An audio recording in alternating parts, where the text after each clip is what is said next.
একটি মেধাবী ছাত্রের মৃত্যু এবং একটি স্বপ্ন জড়িত। তো একটি স্বপ্ন হঠাৎ করে যে থেমে যাবে এটা আমরা চাই না।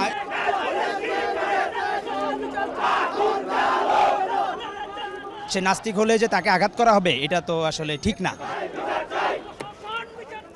এই হত্যার যদি বিচার যদি না কোনো দোষীদেরকে যদি চিহ্নিত না করে আমরা দেখে আসছি একের পর এক ব্লগার একের পর এক মুক্তমনা মানুষকে হত্যা করা হচ্ছে।